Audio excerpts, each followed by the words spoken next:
deck we were just talking about earlier when people were asking about it. Is this like one of the best decks in the format? So we'll see. It has a lot of returning pieces that did not rotate out and got some new toys. We have a new 1-drop with Pelt Collector that looks very, very strong, and also a new 4-drop with Nullhide Ferox. So the deck was already strong before, has some new toys, so it looks to be a really good week 1 deck. Yeah, I think losing some of the vehicles was problematic for the deck. You had these cards that were creature-esque, but didn't get hit by big sweeper effects. But they were also very high power for low cost, which made casting something like Galta much easier. But with such huge undercosted cards such as Nullhide Ferox, casting Galta the last time I played the deck was just easy. And Galta, I don't know how big of a factor is going to play in the format. Most of these green decks, I think, are only going to play 2, maybe 3. And you don't have Blossoming Defense to protect it anymore, so something like Conclave Tribunal or like Vraska's Contempt, those kind of cards are going to take care of it pretty easily. But, you still have to invest quite a bit of mana, and most of the time you're going to be casting Galta for cheap. And when you are casting Galta, that usually means you have a ton of power on the battlefield already. Yeah, already. And so that's why I'm not a big fan of Galta overall, because like if you have like a hand of just like some lands and like some Llanowar Elves and a Pelt Collector and then a Galta, it's like, what is this Galta doing, Yeah. So honestly, I kind of want the deck to move away from Galta. I am playing 3 though, because I'm playing Ben Freeman's list that he posted. So I'm playing 3 today. So that's like something that we're going to kind of keep our eye on. Is like how good is Galta and everything. But what are you playing today? Today I'm playing a black-green good stuff deck. This is another Brian Gottlieb concoction.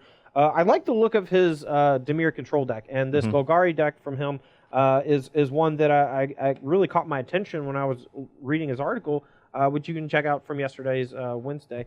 It never really occurred to me to build a deck like this in this particular manner. I wanted to be more graveyard synergistic. I wanted to either do that or be more sacrifice synergistic.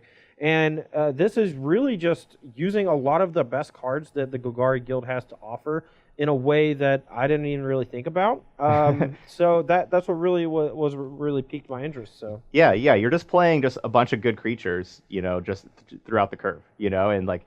So a lot of the creatures are maybe spell-based, kind of, like with like Ravenous Chupacabra, where you can just store some creatures, or I think, don't you have like Jadelight Ranger as well? It's got the Gambit, and on top of that, we have the Eldest Reborn. We have a few ramp effects with things like Gift of Paradise to help us cast stuff like Eldest Reborn on turn 4, which I think is huge. Getting that chapter 1 through 3 really quickly is important. But we also just have, Vraska Relic Seeker on the top end. Our deck is we're basically just a good stuff deck. And I'm going to try to do my best to contain these very large creatures that Todd's going to try to put on the battlefield before I can handle them. Okay, all right, so there we go. All right, questions from I'll let you die roll, and then we'll do some questions. Yeah, that sounds good. It's a 7-11 game. 8. 11 you win, 7 you lose. 6. 8. 9. 7. Oh no, that's a loss. All right, that's a 5 for Todd. Conan Hawk, who I believe is Eric Hawkins, wants to know, should I respect Chain Whirler week 1? I would say not nearly to the effect that you did before. I wouldn't just, completely. I don't know. Okay, never mind. I'm just saying no. No, just no. I also think no. I mean, without. Basically, there's only going to be like 2 decks that can play. Goblin Chain Whirler. That's like a mono red deck, or a deck that's effectively mono red and splashing 1 card, like a Path to Metal red deck, or maybe like an Izzet deck that just plays a few. I don't even know what. So I would guess it'd be like 5% or maybe less of the metagame for Goblin Chain Whirler for week 1. So plus, I think people are just going to try to do cool stuff. We got all these new cards to play with, and not a lot of them play well with your own Goblin Chain Whirlers. So. Reprint Fetch Lands also wants to know, what is a good blue-white finisher to make sure you don't get draws? There's not a lot of good ones. You could, yeah. It's possible you want to, if you're playing blue-white control, because I know like a lot of people have been asking about control decks. It's possible you just want to be playing the 4 Drowned Catacombs and 4 of the white-black Isolated Chapels. Yep. And just be able to maybe have like 1 Chromium in your deck, just to be able to end the game, and that would also allow you to probably play Duress for control mirrors in the sideboard. So that's maybe an option to go with the blue-white deck. Yeah, I don't hate that. I also think just sideboarding a bunch of History Benalia or like Leer Dawnbringer, yeah. like you had. That package, I mean, even though like your control opponents have to side out some amount of removal, right? They can't keep in a bunch of Settle the Wreckages or whatever. So like I pretty regularly see something like Leer or History Benalia dominating a mirror match just because they might, have the defenses down for one turn. Mystic Archaeologist, another good one there. All right, good. Oh, that's good. Yeah. All right, I'm going to keep my opening hand. How's yours? Mine's good. Again, I have like a 2-lander with this Ghalta that not sure if I'm going to be able to play it or not. So I kind of wish it was another land, but... I'm going to start with Standard All-Star, Golgari Guildgate. Ooh. I have some green-black lands in my hand, but I don't have any of those. Because they're not good. Mine cost me 2 life, so it's not nearly as good. 18. Yep, go ahead. From the Shock on Overrun Tomb. That's something a lot of people are going to have to get used to, I think. Yeah. I will say go. Llanowar Elves, very good against Assassin's Trophy. So we're basically we're gonna use our mana the best we can. So Pelt Collector into Harpooner. All right, so Crawl Harpooner is a card that we haven't really seen a lot of people talk about. For 2 mana, you get a 3/2 with Reach. That's already like a pretty good rate. The second ability, the Undergrowth, when it enters the battlefield, it gets +X/+O equal to the number of creatures in your graveyard, and then you may have it fight a creature with flying. I think that the may part is really important because a lot of people, I think, see this card and be like, well, if my opponent has a Doom Whisperer in play, my Crawl Harpooner comes in and it just dies. Yeah. But that's just not the case. It's just a may. And the fact that it's a 2 mana 3/2 is just an insanely good rate. So it also triggers Pelt Collector too. Right. So we'll trigger here. So the reason to play this specifically is because 3 power is critical with your 2 drops whenever you're playing Pelt Collector, because Pelt Collector is Go to 23. Yeah, so you're a lot less creature based than I thought, but the third power is really important because Pelt Collector does check on not only entering the battlefield, but then also whenever the creature dies. Yeah, so if I had just gone deadweight this, the Pelt Collector would have been 3 power immediately. Right. So pre-combat, get the counter. Let's go in Nullhide Ferox, and then hit you for 3 or 6, 3 twice, down to 17. Yep. All right, so we have our big 4 mana 6/6, which if Todd has a Vraska's Contempt here, he will not be able to cast on Nullhide Ferox. You got to pay the extra 2 mana. Can't necessarily do that with only 5 mana. Yeah, I think I just need to go ahead and play a Ritual of Soot. It's going to clear out these 3 little ones, but Nullhide Ferox still looming. Your turn. And play Overgrown Tomb tapped. That's a good one. That's the problem with Ghalta. Yep. I do not like Ghalta. Go ahead. All right, if we draw a land, we can safely deal with Ferox. I would... That's a lot. All right. Fetch a land. Yeah. So Ghalta's a lot better in matchups where the other opponent is just playing a lot of creatures as well and not really as much removal. So it's definitely the card you sideboard out in these matchups. All right, I'm going to move to upkeep of your upkeep, and then I'm going to pay 2 for the Ferox, and then I'm going to Vraska's Contempt it. Okay, you're back up to 13? Put me at 13. And I think that's going to pretty much do it for us. We do have another 3-drop here, so... That's pretty good. We got a little bit of pressure again now. Yeah. 11. Yeah, Todd's right about Ghalta. If I'm able to clean out these little creatures fast enough, it's really hard for him to do much of anything about it. So I think I want to go ahead and just get the Eldest Reborn online and keep a creature down. Because if I just play a Doom Whisperer here, that makes it so that if he draws another Crawl Harpooner, he can just spend 2 mana to basically Doomblade it. Because he has 3 creatures in the graveyard. Your turn.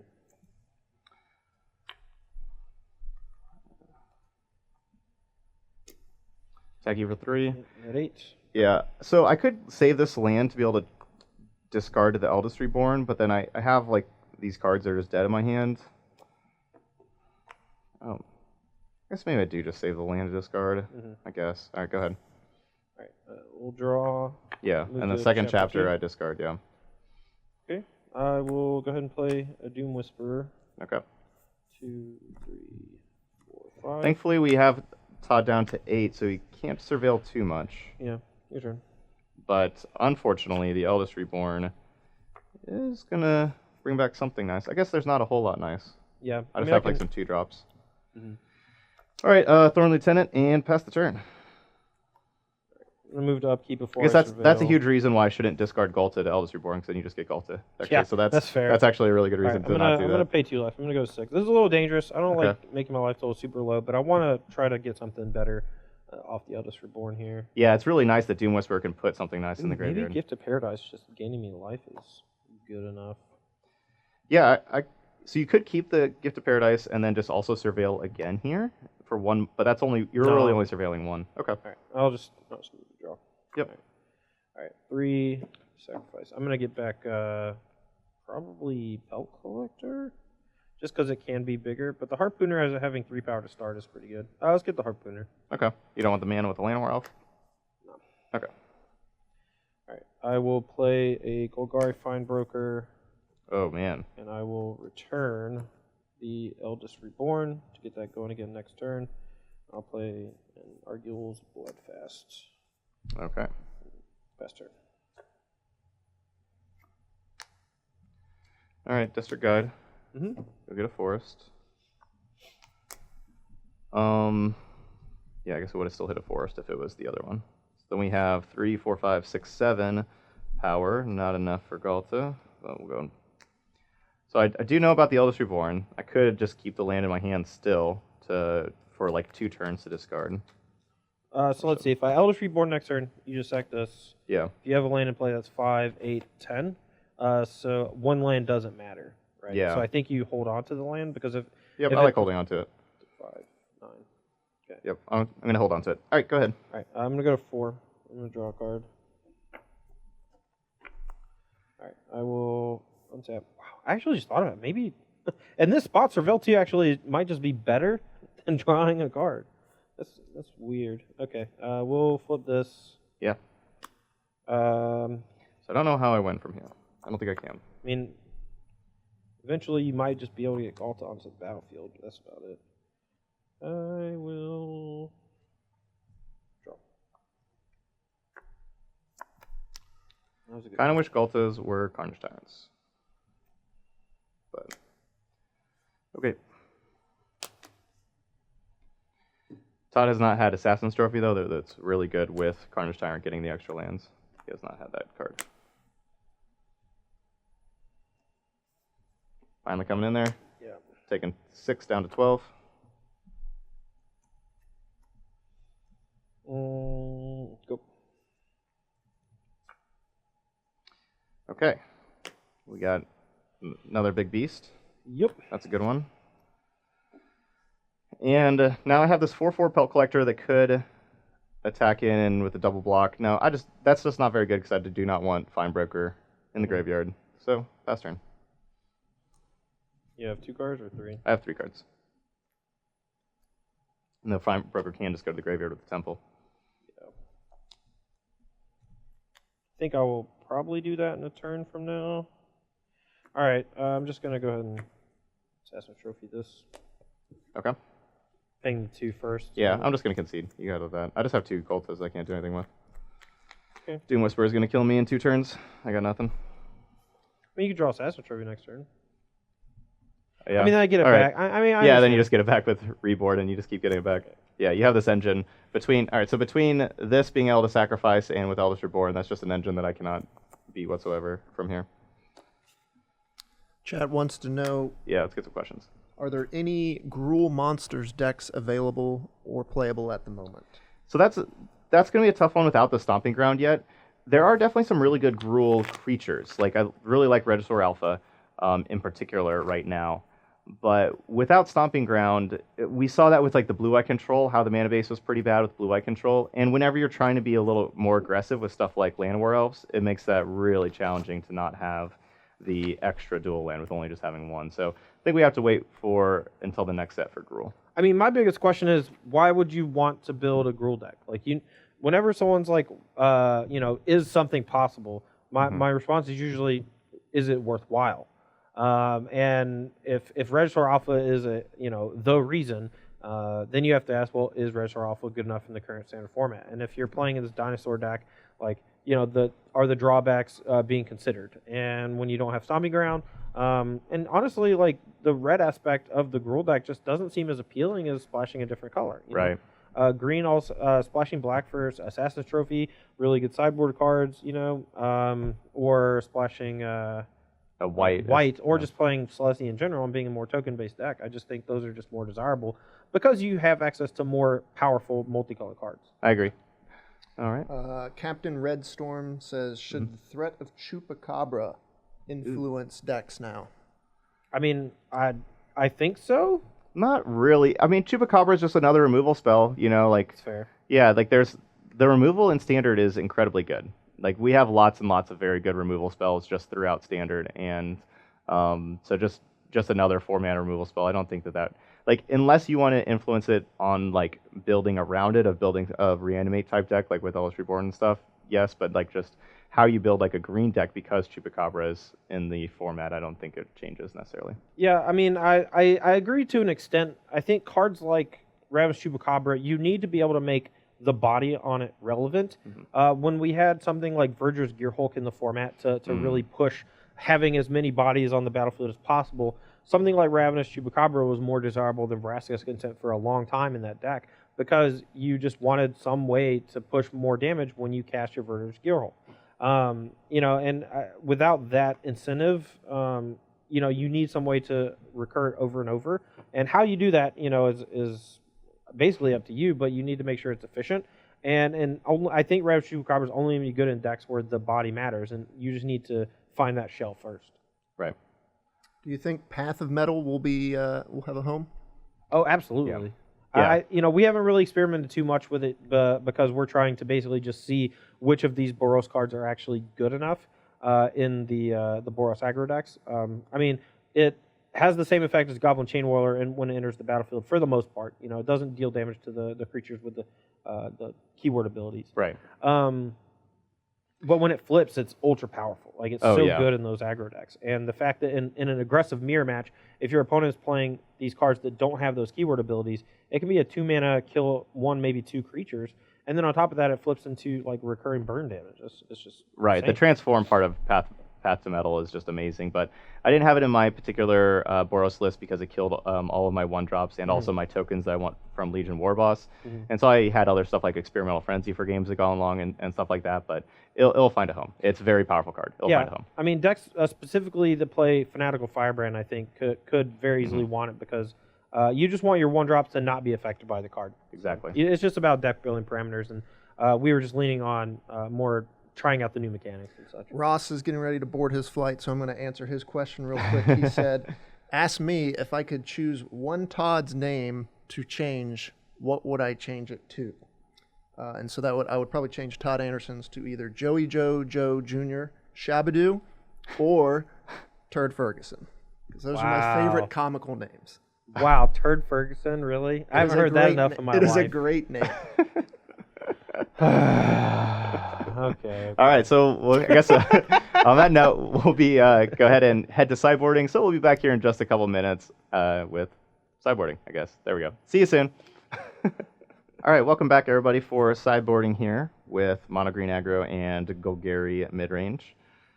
So, all right, looks like you're good to go, Todd? Yeah. Yep, go ahead and go and get started. Or no, I'm on the play. Yeah, so yeah, I'll get started. I'm just, not used to that. Okay, so Ghalta's our first cut, like we talked about before. The decks that have lots of removal, that's not where you want Ghalta, but it's really powerful against the other decks that aren't really, that don't present much removal. The other card I'm going to be cutting is Kraul Harpooner because it just doesn't match up against a lot of the black removal spells. Mostly, I don't want to be as weak to a card like Ritual of Soot in this kind of deck, and then also like Deadweight. So I think this is going to be my other creature to cut. So, all right, what we're bringing in. So we had 2 copies of Vine-Mare in our main deck, and we're bringing in 2 more here post board, which should be just great in this matchup. It's hexproof, can't be blocked by black creatures. That should be exactly what we want. These hexproof. And it dodges Ritual of Soot since it's converted mana cost 4. Yep, which is just perfect for us. So then we also have our Grindy Planeswalker that can not only destroy artifacts and enchantments, so stuff like Ardal's Bloodfast or the Eldest Reborn, but can also just help us find our impactful creatures like Vine-Mare. And then one card that I think is really good in our new set in Guilds of Ravnica that hasn't been getting a ton of press, it's been getting some, but this card is really nice. This is Find Finality, and specifically in this matchup, I'm going to be wanting to use the Find part return 2 target creature cards from the graveyard to the hand. So this is a kind of a matchup where we're going to have a lot of creatures that are going to die. Our graveyard should be filled with creatures. So for 2 mana, we get to raise dead 2 creatures, especially stuff like Vine-Mare if there's answers between Eldritch Reborn and Playcrafter. This should be just a wonderful sideboard card. I'm only bringing in 3 instead of all 4, though, because I don't really want the finality half, and I still want to keep my deck filled with creatures. But yeah, if you have this 2 is a in your great opening card. hand and like you have a bunch of Land Elves or whatever, Yeah. like it's not you're not really trying to bring back Land Elves. You're trying to draw a fine finality to bring back Vine-Mare after I've been able to deal with 1, and then I might not be able to deal with the second. Right. From my side, we're going to be trimming on some of our kind of engine cards. Golgari Finebroker plus Eldritch Reborn is a pretty nifty little combo.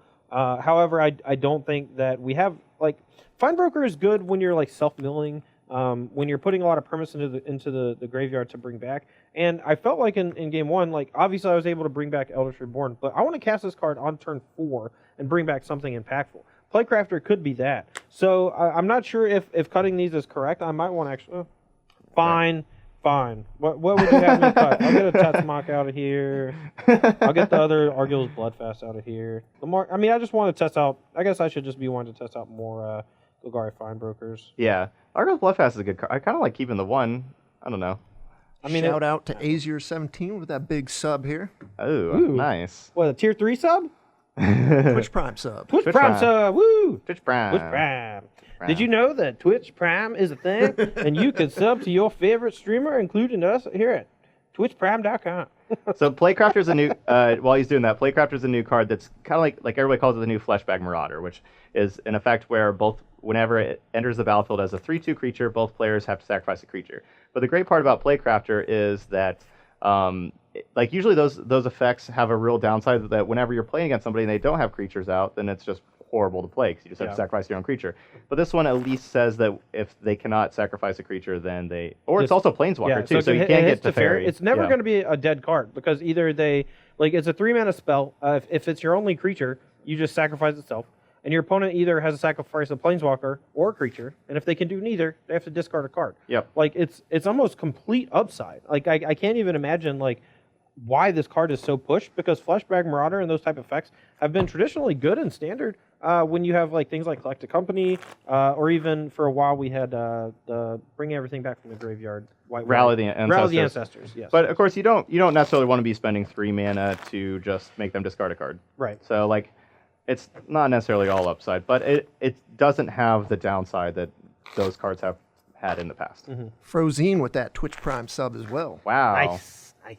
Y'all, just so you know, the more Twitch Prime subs we get, it might get us a raise. I don't like talking about money, but if we get the SCG Tour channel a bunch more subs, they might just start paying us more money. And I like money. So, smash that Twitch Prime sub. A lot of people in the chat, big fan of Joey Joe Jr.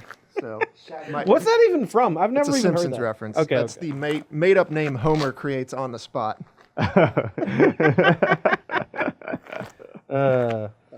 All right, got any more questions in there? Prolatin Schwinn also with the Twitch Prime sub. Yes! Wow. Let's go! And Jawblaska as well. LFG. Other questions, so appreciate all those subs there. We also have error code 404 wants to know, how do you feel about elves going forward? I like elves. Ross Merriam wrote a really good article over there on StarCityGames.com about elves in Standard, and I liked how he had the mono green, but then also there's definitely good reasons to splash both black and white in the deck, and has all those. But no, elves definitely has some potential for sure. Oh, this hand would be so good if we had a second land. Nightsticks with the Twitch Prime sub. Woo! Let's go. Bo Dandley with the Twitch Prime we're going sub. off. Wow. Storm count. Train. Yeah. Storm count. Storm count 5? Storm count 8. Wow. Yeah. Cedric! They're going off here. Cedric! That's almost I lethal. want to race! Mr. Uglama. And That's almost a lethal tendrils.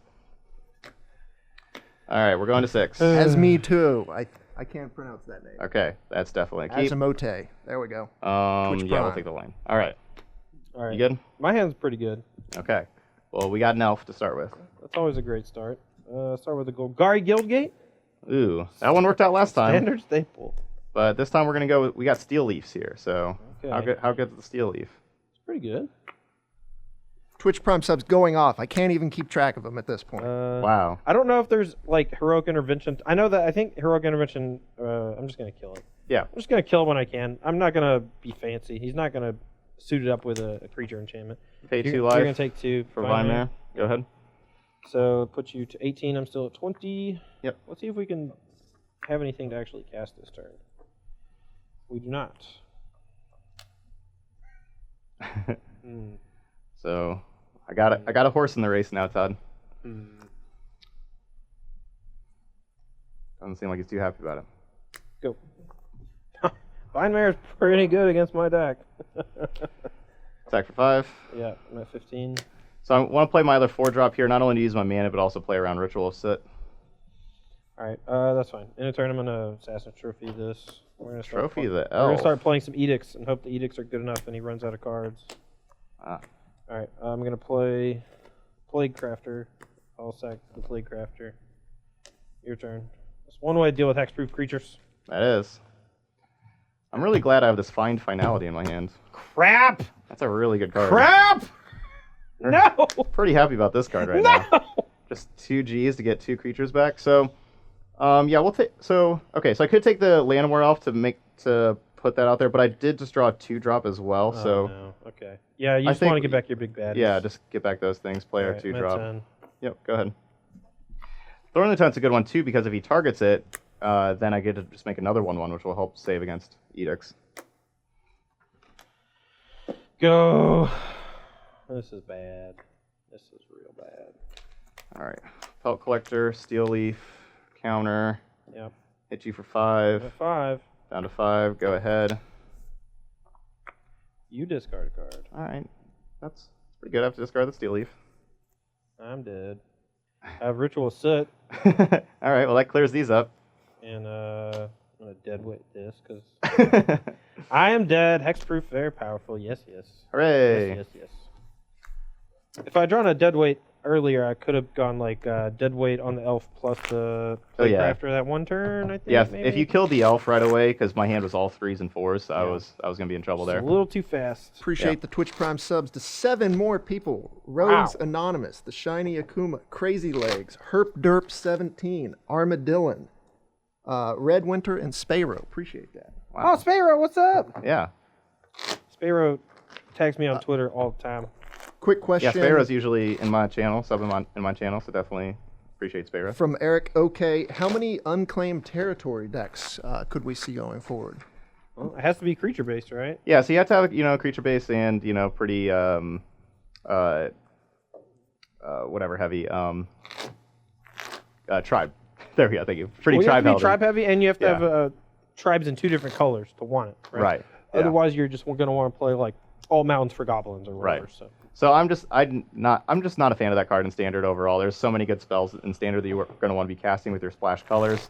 I mean, it seems like elves is okay. Like, there's a decent number of Golgari elves, I think. Yeah, but then even then, like you're going to want to play your Assassin's Trophy and Duress and stuff like Sure. that. So a lot of the splash colors I think are spells. So I don't like Unclaimed Territory in Standard myself. Any thoughts on Detection Tower to help deal with these hexproof threats? Okay, so Detection Tower. So that's a land. It's like, I believe, 1 tap, and then like all your opponent's creatures lose hexproof or something. Right, they lose hexproof until end of turn. Yeah. I think it's like 1 tap. It's colorless land. I don't think there's enough hexproof creatures in No, the it's really format. just 1 deck.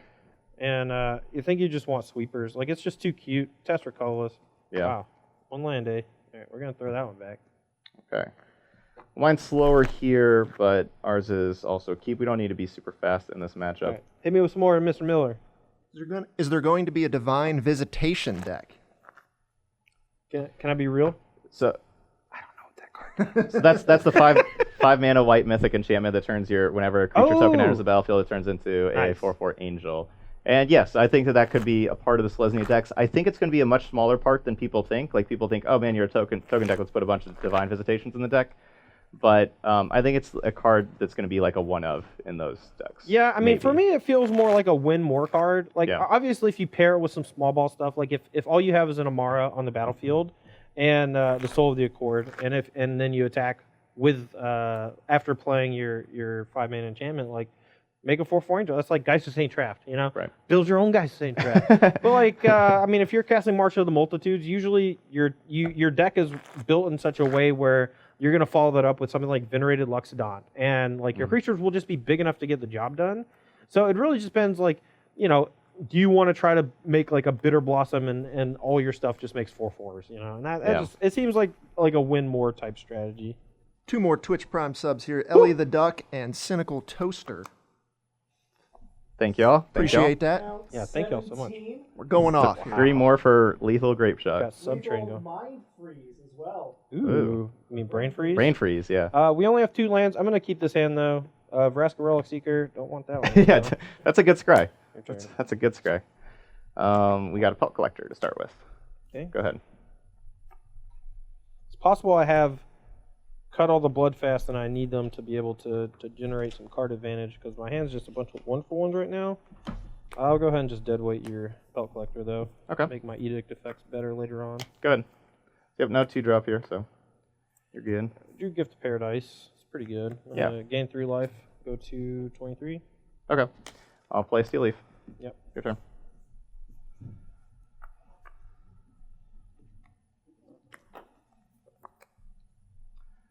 Go. All right, no.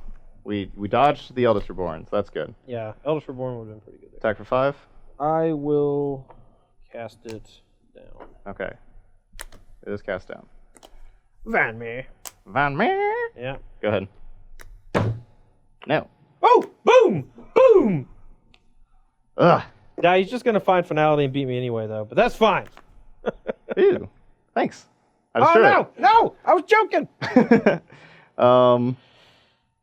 So basically, do I want to play this land or do I want to save the land to discard to Eldest Reborn is the biggest question. And I think I want to save the land to discard, so let's just Von Mare it up. Go ahead. Draw level 2. Yep. Quinn Hunt wants to know why Todd is so good at punching his deck. It does just come right off, man. Your turn. Just lucky knuckles. Attack for 5. And that's 18. 18. And we're going to find the 2 good creatures. Mm-hmm. So I want those out of the graveyard for Eldest Reborn for sure. We did draw a 1-drop to be able to play to also, but yeah, I wanted to get those out of the graveyard. Okay. Go ahead. I could have taken the Pelt Collector and had 2 Pelt Collectors here, but then he would have got a Steel Leaf Champion. That would have been Draw. You Pelt Collector, I guess. bad. I guess. Dude, Find is nice. Yeah. I think this is a sleeper of the set. That's one of them. Find Finality. That's a sleeper. Put me to sleep. Everyone Yeah, wants it to know why you're not discarding Ferox to the discard list. Oh, right. I forgot to have that. I forgot I had that ability. I wish you had. I would have a 6/6 right now. No, because Ferox would just go to play. Yeah, and then I would kill it, and then I would have a 6/6 on the Oh. next turn that conveniently blocks your Vinemare. Ah, yeah. See, that's why. Yeah. Didn't want to do that. So, all right, let's just go Vinemare. Counter here. Combat. Attack. Exile this. The status exile. Go to 20, now I'll go to 15. Yep, down to 15. Go ahead. Pelt Collector sucks. Alright, play Vraska, and I'll take up, I guess. Yeah, that's still. And Hold I'll on. put a counter on Let's get Pelt those Collector. black dice in for the Planeswalker. Sure, sorry. Yep, you good? Go.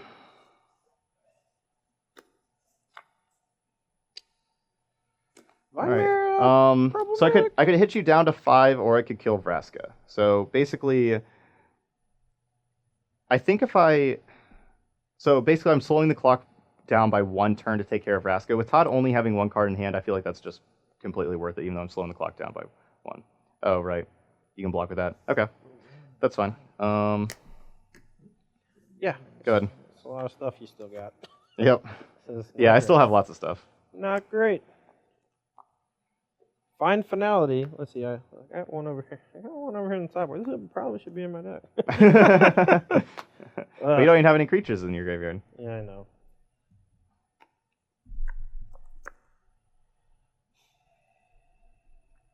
You know what? So I quit. Vraska can take out Steel Leaf I Champion. But I quit. Vinemare too good. hooray! I basically once he has the second one and some other stuff. Like I was just drawing 6 lands in a row anyway. Like I think so. I have enough ways to like answer one of them.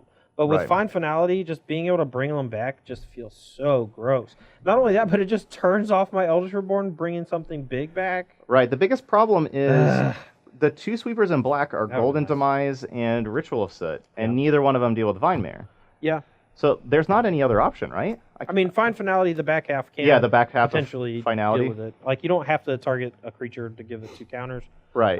But I don't like that card when you're not actually using both sides. I don't like split cards in general when you're not using both sides. So, I mean, there's definitely some merit to having that kind of a sweeper, but I don't know. You probably just have to branch out into another color because I don't know if Ben Friedman. I know Ben Friedman put the 4 copies of Fine Finality in his sideboard, and they buried me that game. Yeah, that's Both games, I both really like sideboard that sideboard games. card Yeah. or sideboard choice by Ben. I think that's going to be an important card in just a lot of the Golgari decks. You know, even like the Sacrifice or Self Mill and stuff. I think Fine's going to be an important one. I think that was one thing that was kind of what Ross was missing with his early decks was he only had like 1 in the sideboard and stuff. And I think that's just going to be like, especially if you're self-milling, you should be able to have creatures 2 mana, draw 2, and it's not just it's better than draw 2 because you get to pick which cards you want and you're drawing good cards. So there is some merit. Brad Nelson a couple weeks back when we did the first versus live, he had 2 different Golgari decks. He had straight Golgari, and then he also had Sultai. a Sultai one with Muldrotha. It's possible, like you can splash a color pretty easily, especially when you got Gift of Paradise. The problem is every time you splash a color, you're going to either take more damage from shock lands, or you're going to have too many lands to enter the battlefield tapped. So those are some considerations. But I think the key thing is just making sure that you have green creatures to block Vinemare. Because, something like Jade Light Ranger would have been very helpful. This deck doesn't play those. It doesn't play Ravenous Chupacabra, which obviously can't deal with Vinemare. But, I felt like I had Golgari Finebroker with not a whole lot to bring back. I feel like, Eldritch Reborn, I didn't have a whole lot to bring back. Even if I was just bringing back a Jade Light Ranger that had chunk blocked, like that might have been good enough in a couple of the spots. Eldritch Reborn is really relying on the opponent there in that game. I also felt like I needed some more 2-for-1s. Like I had way too many 1-for-1 removal spells. Eldritch Reborn, obviously, an insanely powerful card. But when your opponent has a bunch of 1-drop creatures and 2-drop creatures, that's where it starts to lose value because the Edict effect isn't as powerful. But that's also why Gottlieb decided to play Strangling Soot as a way to clear out these little guys and then follow it up with an Eldritch Reborn and hopefully take out a big guy. The Ritual Suit, right? Yeah. Yep. All right, we got some questions, Nick? Yeah. Oh yeah, they're coming in. All right. Why is mission briefing overrated? Asks Thursby2. So the effect of mission briefing is essentially the effect of Snapcaster Mage. And I have long been a proponent of playing Snapcaster Mage in decks where you can make the body relevant. In a control deck, that body can become relevant by trading with another small creature. So if you're playing a draw card spell off of it, or if you're playing a removal spell off of it, you're gaining some value along with that 2/1. The Jeskai decks also have burn spells, so you can put yourself in a position a lot of times where you go Snapcaster Bolt, Snapcaster Lightning Helix, untap, attack for 4 with those 2 and a Celestial Colonnade, and just kill them on the spot. Yes, Snapcaster ends games. The 2/1 body just ends games. Even like whenever you're stuck on lands, you can just put in the 2/1 at end step, even without flashing anything back, and you just start getting in with your 2/1 with your counter spells. It just ends games. And I've also used Snapcaster Mage as just a 2-mana 2/1 blocker. Right. Like sometimes it's a removal spell. Yeah, sometimes it just is a cheap removal spell for an opposing creature, and that's good enough. Mission briefing, you just don't have that capability, and it's very mana intensive in what it does. It doesn't leave behind a body. The Surveil 2, it just isn't powerful enough to justify the card. I think there's a possibility that people play 1, maybe 2 mission briefings in decks that are very spell dense, that want to play just play a bunch of spells in a turn, whether that's an Arclight Phoenix deck, We Dragonaut, something like that. That might be a deck where you want that kind of stuff, but I think I would much rather lean towards just jumpstart cards. Even Radical Idea felt pretty good in the Is That Wizard deck that I played earlier, the Sam Black Brew. Yeah, just to draw a couple more cards. Yeah, and I think that, that's just why I don't like the card. It's just a Snapcaster Mage without the body, and that's nothing. That's nothing. 3-time Open champion Brennan DeCandia wants to know, why are the Todds so handsome? It's just the most handsome name. Sleeper picks from Guilds of Ravnica, coming from the Freak 013. So I think my two big sleeper picks are that Find Finality that we saw that game, and also Experimental Frenzy. Those are both cards that are like, I think they're both like under $1 or close to that on Star City Games, and those are like two really good cards I think will impact the format a lot. I mean, as a sideboard card, I definitely like Find Finality in the green-based Stompy decks, just specifically for this kind of matchup. If you're going to play against a mid-range deck that has a bunch of 1/1 removal, just a 2-mana 2-for-1 is great. And specifically when the two cards you're gaining aren't just two random cards off the top, they're specifically the two best creatures in your graveyard. So I do like Find Finality as a sideboard card in that deck. Aside from that, there's a potential for that card to just be very good in a graveyard-based Right. deck. Yeah, that's why I think it's like you were saying. Like I think it's great in the sideboard of this kind of deck, but then it's also just like the regular Golgari decks. I think like they should maybe start building around that card more. Like I think it's just very powerful. Yeah, I mean, more Duskwatch Zealot type cards, that kind of thing. Just and you accrue more card advantage over time with it. And as the game progresses, you could find yourself in a spot where you just have a 3/3 or 4/4 creature, and you're just like, okay, I'm gonna put 2 counters on it and kill all your stuff. Yeah. And that's certainly a fine mode to have on a card that's already pretty good. The front half of Find Finality is just fine by itself. And I think the back half being reasonably powerful of an effect is definitely makes it one of the sleeper cards. As far as my sleeper cards are concerned, I don't know. That's tough. I've been brewing with so much random Izzet stuff that I can't really pinpoint one thing that I like the most. Did you like that Fire Mines? Or what about Risk Factor? Maybe that card? I mean, I think it's possible that a lot of the better players have dismissed it because it is a Punisher mechanic, and traditionally Punisher mechanics are not very good. Your opponent gets to choose the better of the two. But when it has Jumpstart and it's fairly cheap and the effect is fairly powerful, you start to put your opponent in a position where neither side is good. And, Browbeat before it saw some play, it was never great. But the fact that it's instant speed is huge. The fact that it has Jumpstart is huge. And when you combine that with a bunch of cards that start to get better as you just play more raw instants and sorceries, things like Fire Mines Research, things like Art-like Phoenix, you're just going to see something like Risk Factor maybe play a really big role in Standard. I like that as a sleeper card. What about maybe Archon Phoenix for the other one? I actually don't. It's Arc-Light. I don't like. I don't like Art-like Phoenix. It just hasn't felt as good as Crackling Drake. Okay. The Crackling Drake being that good 4-mana uncommon from the guild. I like that card a lot. I don't think that a lot of people have really taken it seriously, and that combined with Enigma Drake just gives you some really powerful ways to close games with an Izzet deck. So I'll pick those two. BR Necromancer wants to know, buy or sell, if there was a Standard Open this weekend, Tajic would be in the winning list. Buy. Wow. I honestly maybe. Boros seems really powerful. Tajic, it prevents you from getting destroyed by stuff like Fiery Cannonade, or even Deafening Clarion out of maybe like a Jeskai control deck. So maybe. I mean, it's also just has haste, has 3 power, can pump itself, it has Mentor. It's an insanely good card. It's super pushed. I do like it a lot. To say that it's going to win the Open, yeah, it's definitely less than 50%. You'd obviously take the field, but if you want to pick like one specific thing, that's what I would pick was Boros. So. Brennan also wants to know what's the impact District Guide will have on the format. I mean, so far it's felt fairly mopey to me. I don't think it's bad. Yeah, I think it's perfectly fine. I mean, we're kind of spoiled from Nissa Vastwood Seer for how ridiculously good that card was. We're kind of spoiled there.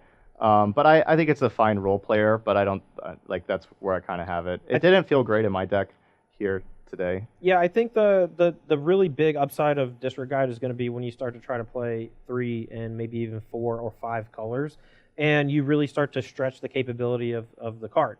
We've had an elf deck in the past. Charles Gindy won Pro Tour with 4 copies of Civic Wayfinder, and it being an elf creature type was hugely important. Right now, we have the potential for an elf deck, but is District Guide? It's an elf too, right?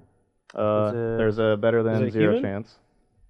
District Guide's an elf. It is an elf. So I mean, the fact that it has that same creature type, I don't know why they just wouldn't reprint Civic Wayfinder. That actually makes me because it can get a guild gate. Right, because the gate. That's right. So it's slightly different.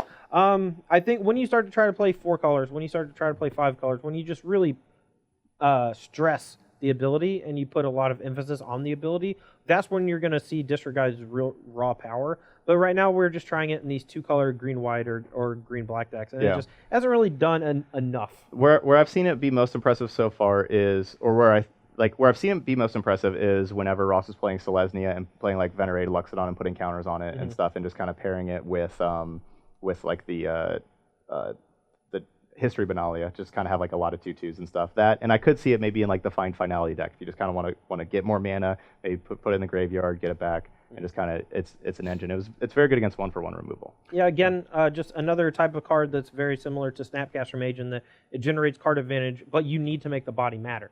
The Elf deck that Charles Gindy played made Civic Wayfinder matter. We haven't really found a deck yet, other than the Venerated Luxodon deck, that made its body matter. So these black-green decks that are kind of just chump blocking and stalling out the game until they find their big finisher, that's not where you want Disregard. You want to put pressure on your opponent with it, or you want to stretch it to its limits.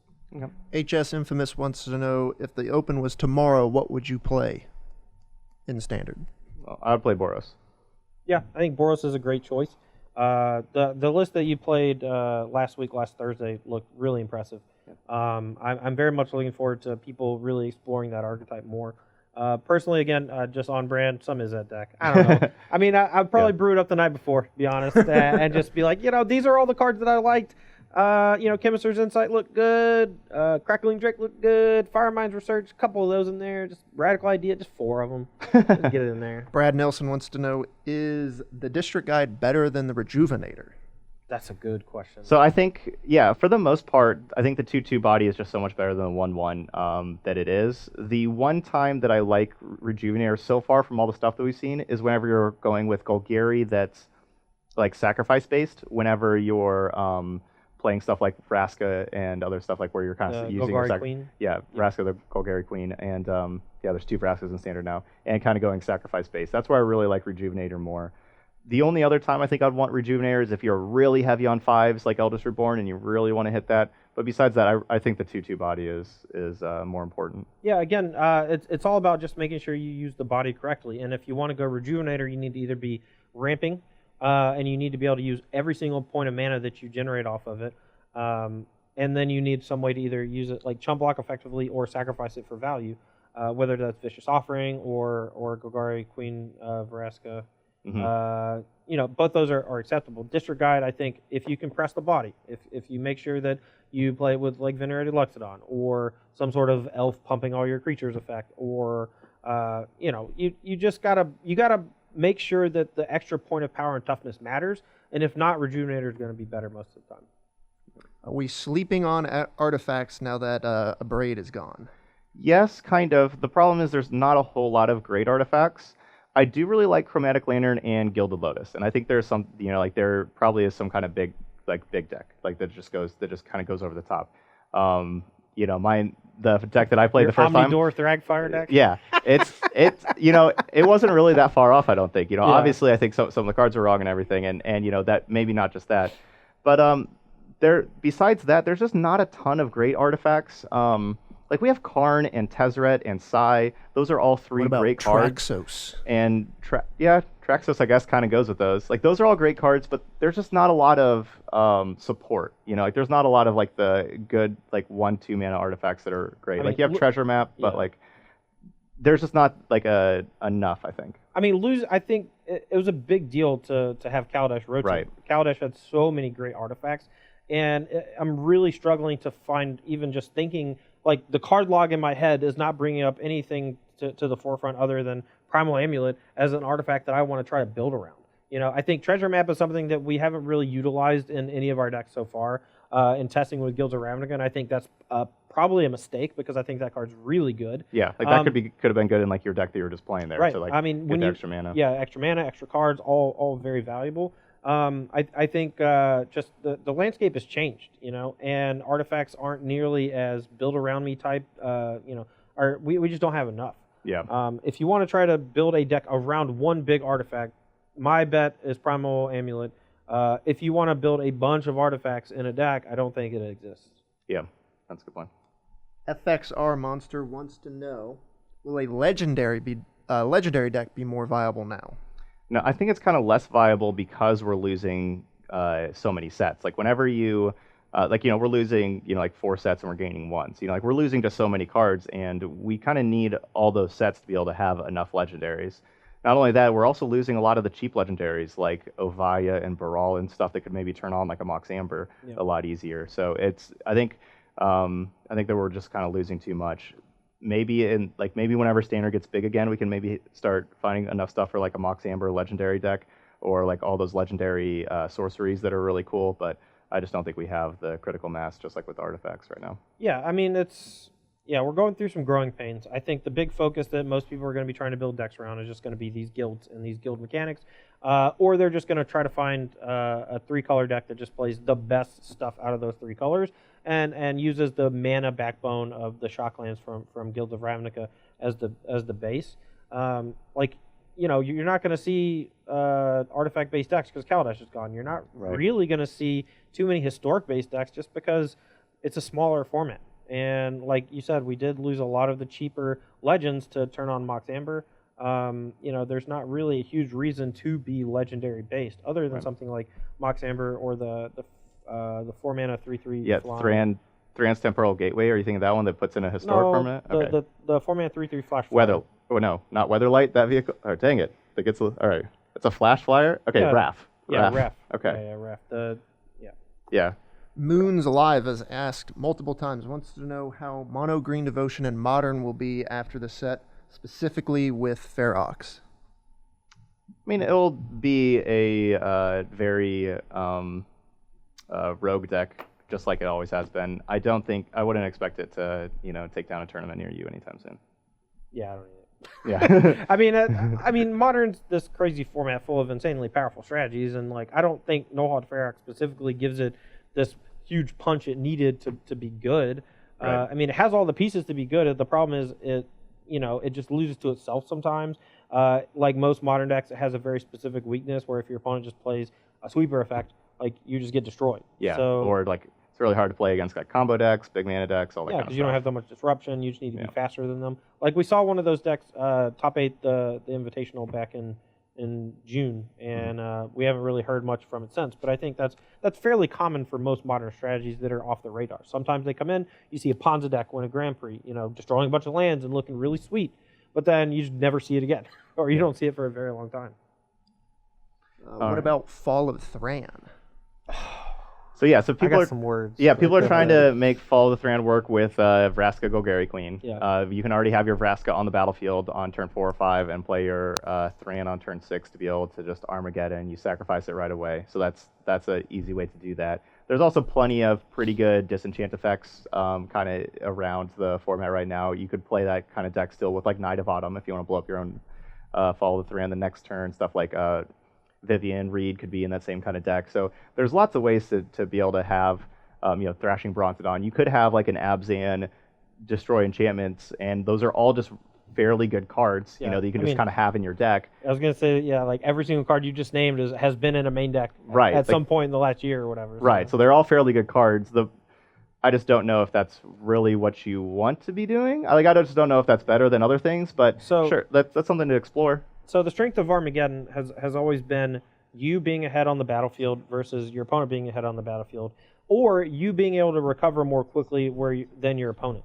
I think Fall of Thran as a card is more than fine against blue-white control, for example, as just a spell that you cast. And if you have some incidental ways like a Brontodon or a Vivian Reed or a Vraska Golgari Queen, all these cards are just stuff you might normally play in a deck, and if you pair that with the Fall of Thran, great. You basically just win the game on the spot when you kill the Fall of Thran, because your Azorius Control opponent is never bringing the lands back. But you try to cast a 6-mana Destroy All Lands against a Boros deck or a freaking, any aggressive deck, the mono green Land War Elf deck, you're going to be in a world of hurt, and you're definitely going to be siding it out. I think it's more of a sideboard card against control more than anything. And I wouldn't try to build around that 1-2 punch. You just want Fall of Thran as a card that slows down the control deck significantly, and you also have a way to lock them out very easily with just your normal good stuff cards. I like that. Ooh, but what if you have Golgari Finebroker also, so you can get back your Fall of Thran? Quick announcement that we will be replaying this full live stream here at 7 p.m. Eastern. So if you've tuned in late and missed any of it, you can go ahead and Set your clocks for 7 o'clock. We'll be back restreaming it all again. Nice. Another question here. What about Abzan tokens going forward? I do think there's a lot with Abzan tokens. We haven't really looked into that too much here on Versus Live, but there are just a lot of good tools with that. That's definitely an archetype that Sam Black also has written about for Star City Games here, because he is the Abzan tokens person for us. But there's a lot there. I would be shocked if Abzan tokens was not part of the standard metagame. Yeah, I mean, I think green-white very easily can splash into the color. Green is traditionally very good at finding a third color in your two-color decks. Whether you want to use Rejuvenator or Disregard or some other method to find that color combination is completely up to you. You have to ask yourself, what does black add to this?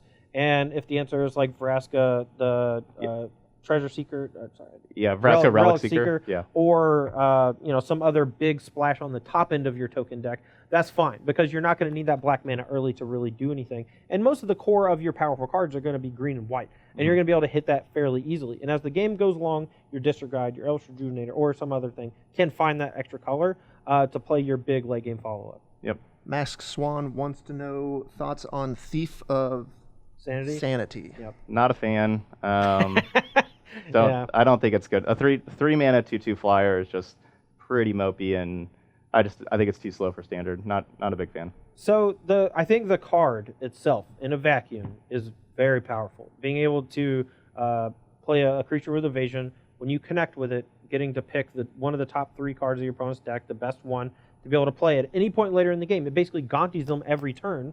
That's a very powerful effect. The problem is you need to find the right shell. And right now I don't know if that shell exists, because we played like a Dimir Spybug earlier in the week. I wrote my article about it. That should be up now. Yep. And if you take a look at that, there's no room for Thief of Sanity, because you need all these build around me cards. Your Thoughtbound Phantasms, your Dimir Spybug, as well as you need all your other cards to surveil so that they super power up these early creatures. If you want to play like let's say a Grixis Good Stuff deck, and I think that Thief of Sanity might be good as like the precursor to something like Nicol Bolas the Ravager, just because your opponent is incentivized to kill this Thief of Sanity on 3. And the way you make something like Nicol Bolas Ravager good is by basically putting a lightning rod on the table on either turn 2 or turn 3. And once they kill that, if you get to play your Nicol Bolas and it goes uncontested, it could very easily just win the game by itself. Thief of Sanity is a great card for that. I think Legion Warboss is a great card for that. But it's all about just how you build your deck and how you push Thief of Sanity as a spell. If you don't have that many creatures in your deck, your opponent's removals are just going to auto-target your like 8 or 12 creatures. You need to make sure that it actually does something. Switching to Legacy here, Teamer Shaman wants to know, will Assassin's Trophy make Sultai Delver a thing again, or how about just a Sultai control deck?